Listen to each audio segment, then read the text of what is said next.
Orchestrated memoir narrative structure, avoiding prior character names. Orchestrated memoir narrative structure, avoiding prior character names. My partner's grandson changed the locks on a Tuesday, and I found out the way you find out about a death, standing where you've always stood, reaching for something that isn't there anymore. I had 2 coffees in my hands, black for me, 2 sugars and a splash of cream for the man who'd been gone 11 months. Habit is a stubborn thing. I'd been buying that second cup for 43 years, and my hands hadn't gotten the memo yet. The key went into the lock the way it always did, but it didn't turn. I jiggled it. I checked I had the right one. I stood there in the gravel lot with the wind coming off the lake, and the truth settled into me slow.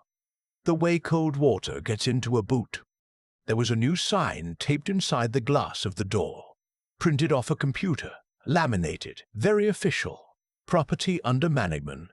Please direct all inquiries to the office. The office, as if our shop had ever had an office.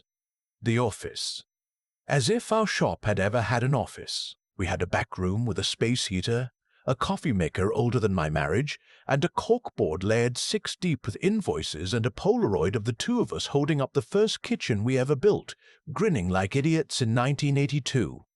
I set the second coffee down on the windowsill. I don't know why. I think some part of me wanted him to find it. Then I drove home with my hands shaking on the wheel. And I want to tell you about how I got there, because the locked door is the end of one story and the start of another, and you can't understand the second without the first. I met my partner in the fall of 1981. I was 24, just out of the service, no money, and a chip on my shoulder the size of a cinder block.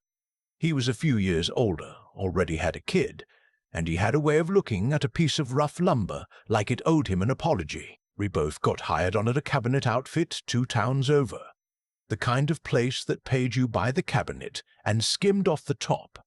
And within 6 months we'd figured out that we were doing the work of 4 men and getting paid like 1.5. We used to eat lunch out on the loading dock, and one cold day in March he turned to me and said, "We could do this ourselves, you know, the 2 of us.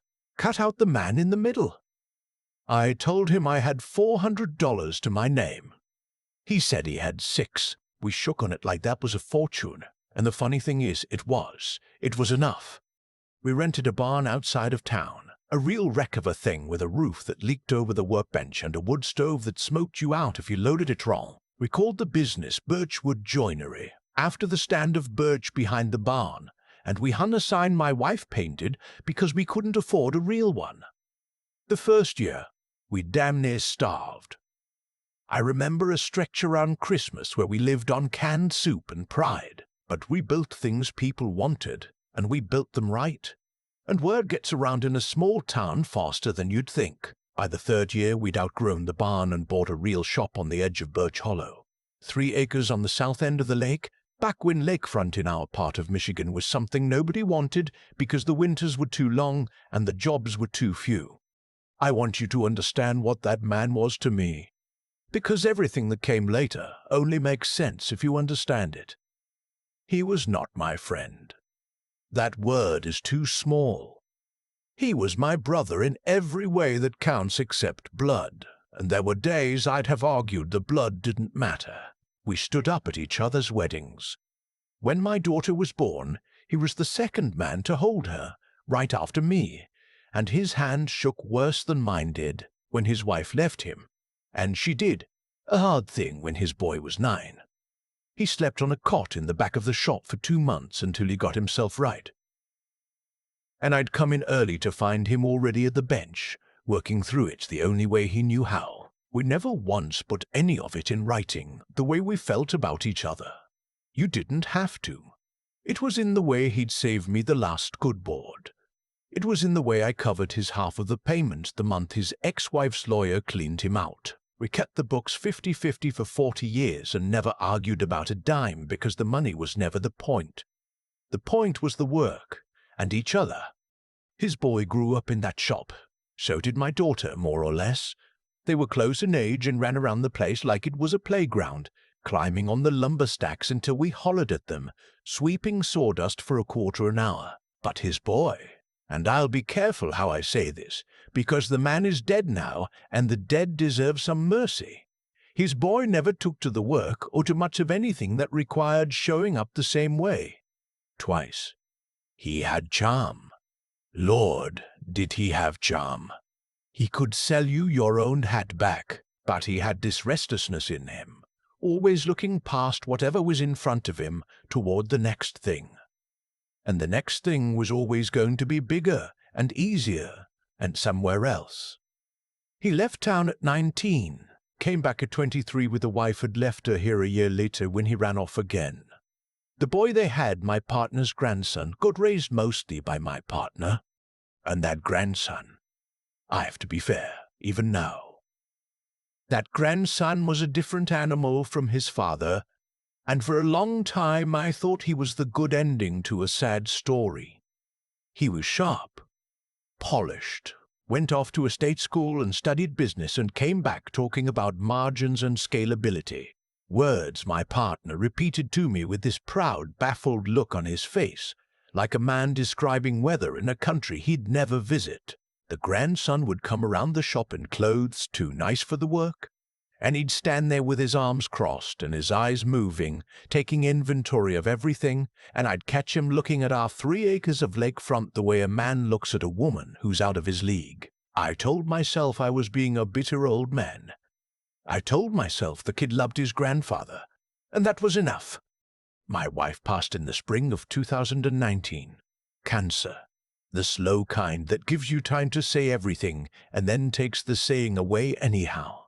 My partner sat with me through all of it. He'd close the shop early and come over and we wouldn't even talk, just sit on the porch and watch the light go off the water.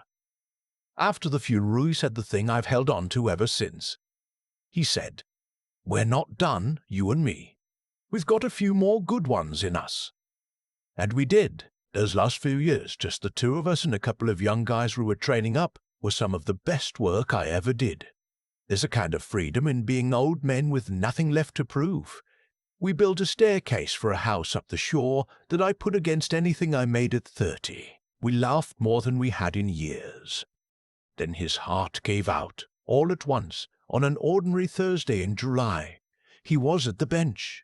The young apprentice found him. The doctor said he likely never knew what hit him, and I've tried to take comfort in that he went doing the thing he loved in the place he loved. But I'll be honest with you. I'd have traded a clean death for 10 more minutes to say goodbye. We never got the goodbye. That's the thing about the people who matter most. You always think there's another Tuesday coming. Here is where I have to talk about money, and I hate it, because money is what poisoned everything good in this story. But you can't leave it out. When we set the business up proper back in the 80s, we did it as a partnership, 50-50, and somewhere along the line our accountant talked us into making it a limited liability company for the tax side of things. There was an operating agreement. I'd signed it. He'd signed it, and then it went into a fireproof box in the back room, and neither of us ever looked at it again, because between us a contract was just paper saying what we already knew in our bones. His half of the company was his to leave to whoever he wanted. I always assumed it'd go to his grandson, and I was at peace with that. I figured the kid and I would find a way to be partners, or he'd let me buy him out slow. Or I'd work a few more years, and then we'd sell it together and split it fair, and I'd retire on my half. We never talked about it. That was the mistake. 2 old men who thought they'd live forever, who thought love was a substitute for paperwork. The will read clean enough. The grandson got the partner's 50% of Birchwood joinery, plus the partner's house, plus what little was in his accounts. Nobody contested anything because there was nothing to contest. I shook the grandson's hand at the reading, and I told him his grandfather was the best man I ever knew, and that I'd be proud to keep building with him or to help him any way he wanted. He looked at me with those moving eyes and said, "We'll figure it all out, don't you worry." And I didn't worry. That was my second mistake. The first month after, The grandson was around a lot, asking questions. What's the property worth? What's the equipment worth? What are the receivables? Who do we owe? I figured he was just learning the business, and I was happy to teach him. I didn't see, or didn't want to see, that he wasn't learning a business. He was appraising a carcass. I started getting letters, real letters, from a law firm in the city with a name like a list of dead presidents. The first one informed me, very politely, that as 50% member of the LLC, the grandson was exercising his right to call a meeting of the members to discuss the future direction of the company. The second one, a few weeks later, laid out his proposal. The company should sell its real property, our 3 acres, our shop, to a development group that had made a generous offer. There was a number in there with a lot of zeros, more money than my partner and I had made in our best 10 years combined. The lakefront that nobody wanted in 1985 was now exactly what everybody wanted in 2024.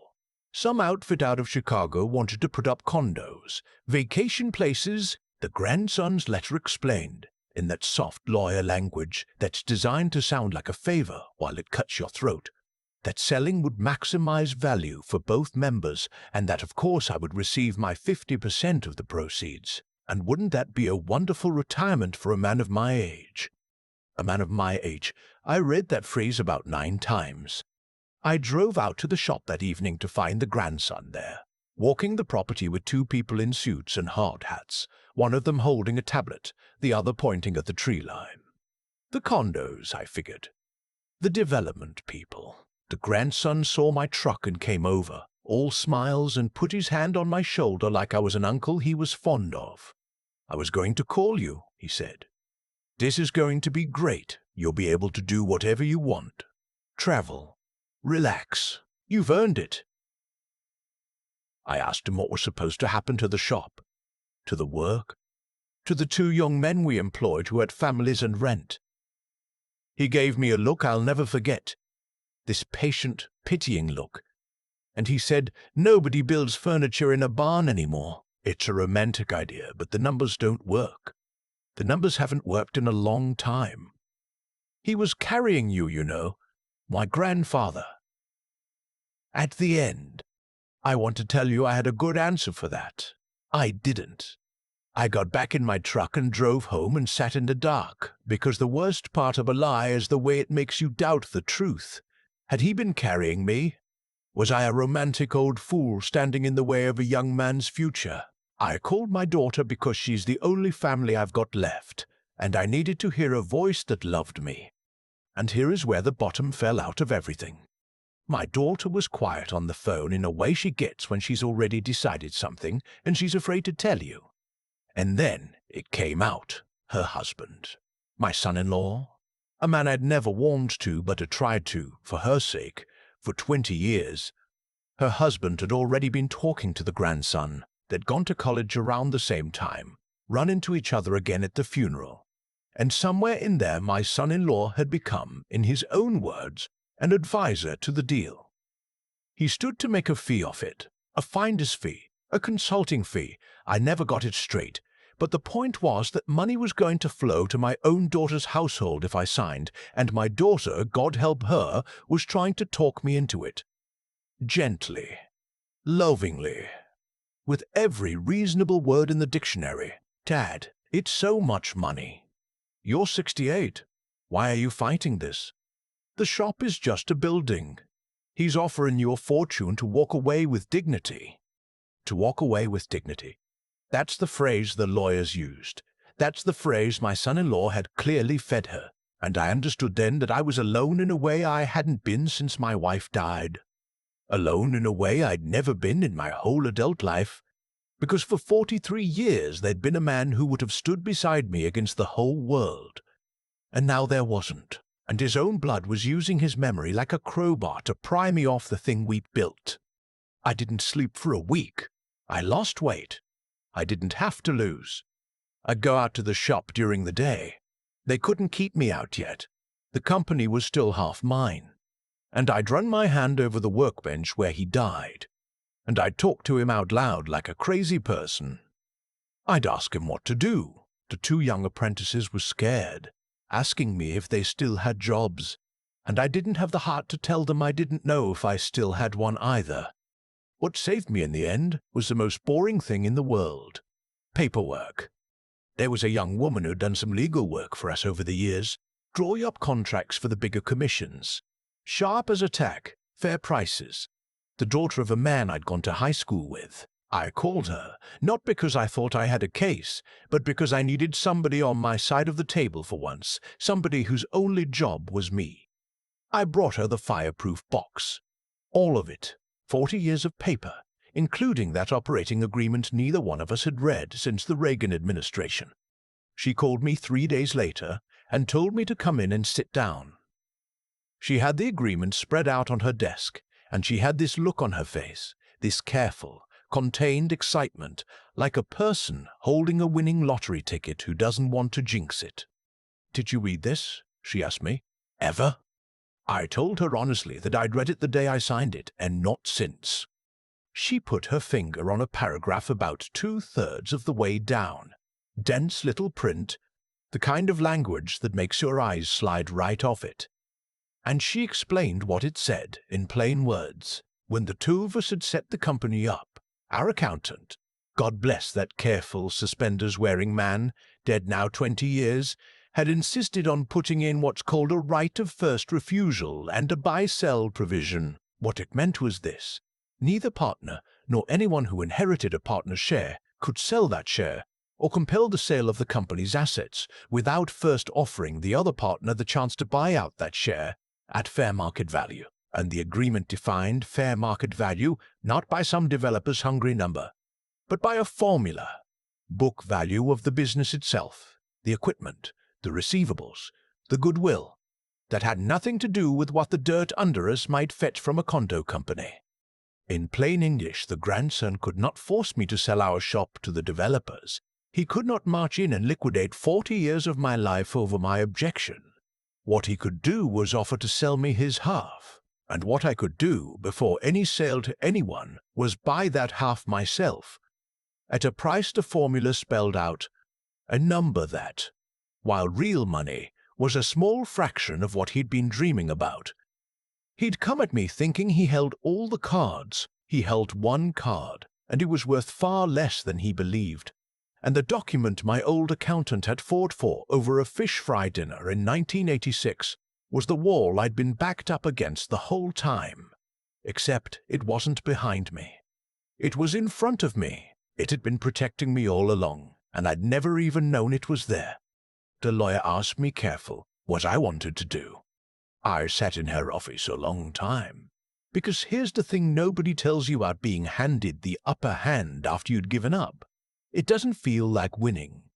It feels like grief all over again.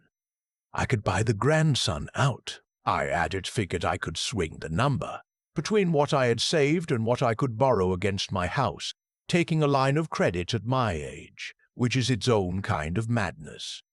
I could own all of Birchwood Joinery free and clear and run it till I dropped at the bench, just like he did. But I'd be doing it alone, in a shop full of his ghost, fighting the young man who shared his face. Or I could let the grandson sell me his share, and then sell the whole thing myself to the developers and walk away richer than I'd ever dreamed and lonelier than I'd ever been. I chose neither. I'll tell you what I chose and why, and then I'll let you decide if an old man made a fool of himself or finally got something right. I had my lawyer send the grandson a single letter. It informed him, in language as soft and lethal as his own had been, that I was aware of my rights under the operating agreement, that I would not be consenting to any sale of company assets, and that I was prepared to exercise my right to purchase his membership interest at the price determined by the formula in Section 9, which I quoted in full. I had her enclose a copy, with that paragraph highlighted in yellow, so there could be no confusion. And then I waited. The grandson called me himself this time. No lawyer. The charm was gone from his voice, sanded right off. He'd already promised that developer money to people. He'd already, I found out later, spent some of it that wasn't his to spend. That finder's fee my son-in-law was counting on, that was the least of it.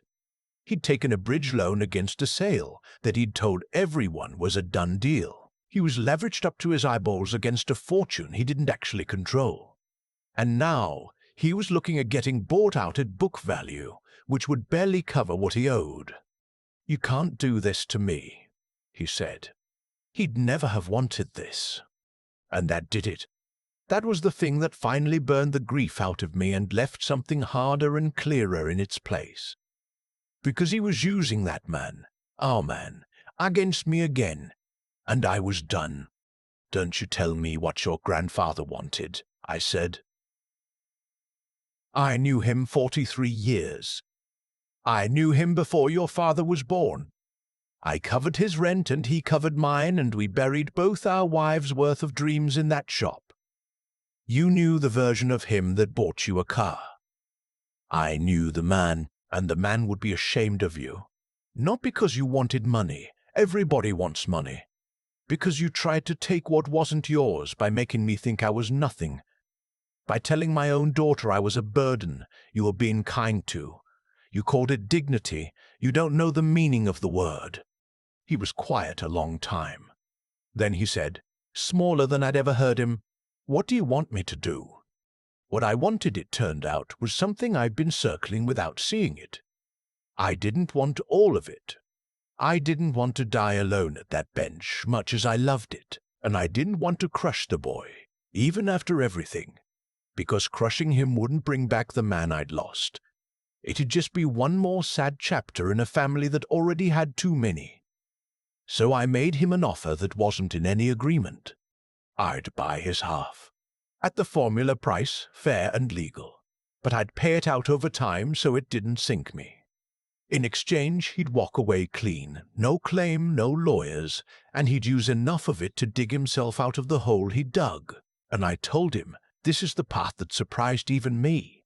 I told him there'd be a door open at the shop for him, not as an owner, but as a man who wanted to learn his grandfather's trade with his hands instead of his calculator, if he ever decided he wanted to be the kind of person that man had been.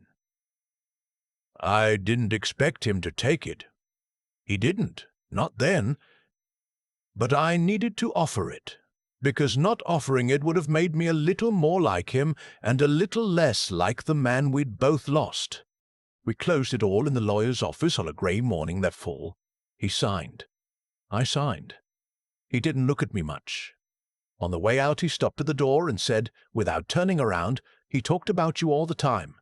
At the end, he said you were the only person who never wanted anything from him. And then he left. And I never saw the development people again, and the condos went up somewhere else down the shore. And Birch Hollow's south end stayed 3 acres of birch and a shop with a leaky no more roof. My daughter and I didn't speak for a while. That was the hardest cost of all.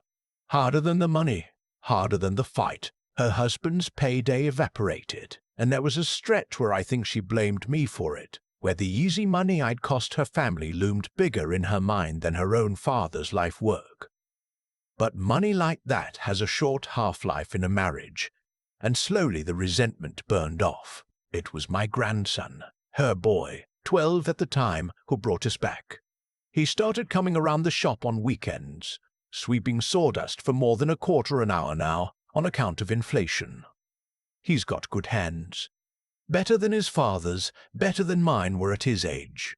My daughter would come to pick him up and find herself sitting in the back room where I'd hung that old Polaroid back on the corkboard. And one afternoon she put her hand on my arm and said she was sorry.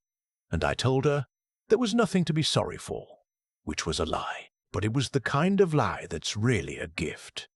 I kept the second coffee habit going, by the way. Every morning, 2 sugars and a splash of cream. I set it on the windowsill in the back room next to the Polaroid. Some mornings the apprentices drink it. Some mornings it goes cold. I don't make a thing of it. It's between me and a man who isn't there.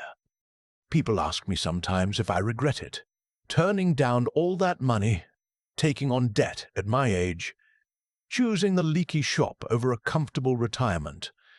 They look at me like I'm the romantic old fool the grandson said I was. And maybe I am, but I'll tell you what I learned.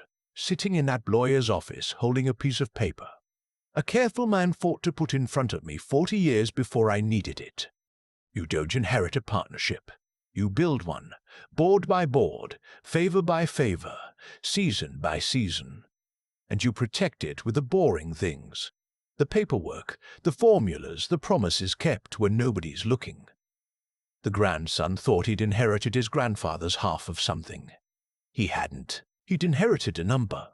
The thing itself, the real thing, the 43 years, that couldn't be sold to a condo company or split 50-50 in a will. It lived in my hands and in that shop, and now, God willing, in a 12-year-old who likes the smell of cut cherry, and it isn't going anywhere a contract could reach. The man who taught me everything died at his bench on an ordinary Thursday, and I miss him every single day. But I didn't lose what he and I made. I almost did. I came within one unread paragraph of letting them tell me I was a burden being shown the door with dignity. Instead, I'm an old man who still drives out to the lake every morning with 2 coffees, and turns a key that turns and goes inside to do the only work I ever wanted to do, in the only place I ever wanted to do it, with the people I've got left. That's not a fortune. I've held a fortune in my hand and handed it back. This is better. This is mine. I've thought a lot about that morning with the 2 coffees in my hands, and how close I came to walking away from the only thing I ever built that mattered. The thing that stops me cold every time is that none of it was an accident. My partner's grandson didn't lock me out because he was evil. He locked me out because he'd learned to see people as line items. And once you train yourself to look at a man and see a number, you'll always end up reaching for the crowbar.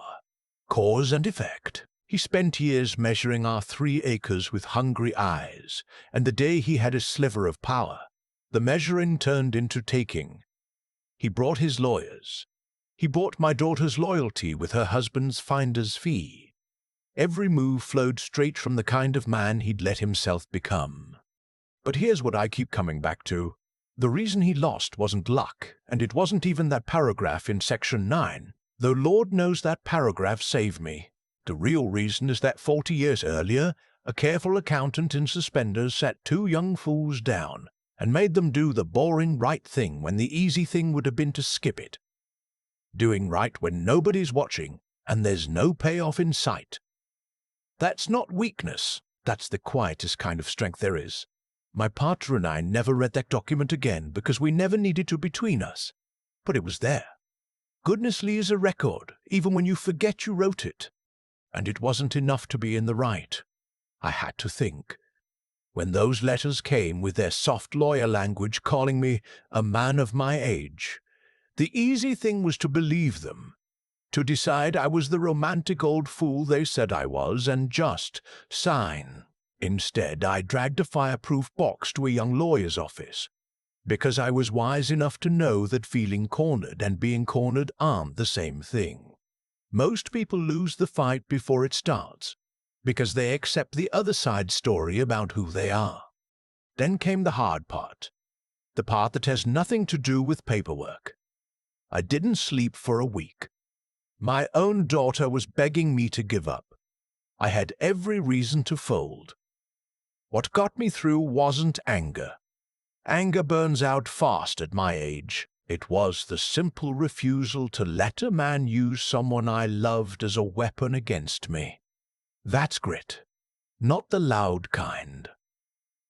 The kind where you just keep turning the key one more morning. So when my grandson sweeps sawdust beside me now, what I really want him to learn isn't woodworking. It's this. Be the kind of person whose past protects them. Be smart enough to question the story other people tell about you. And when the cold morning comes, and it always comes, be stubborn enough to keep showing up. That's the whole inheritance. The shop is just where I keep it.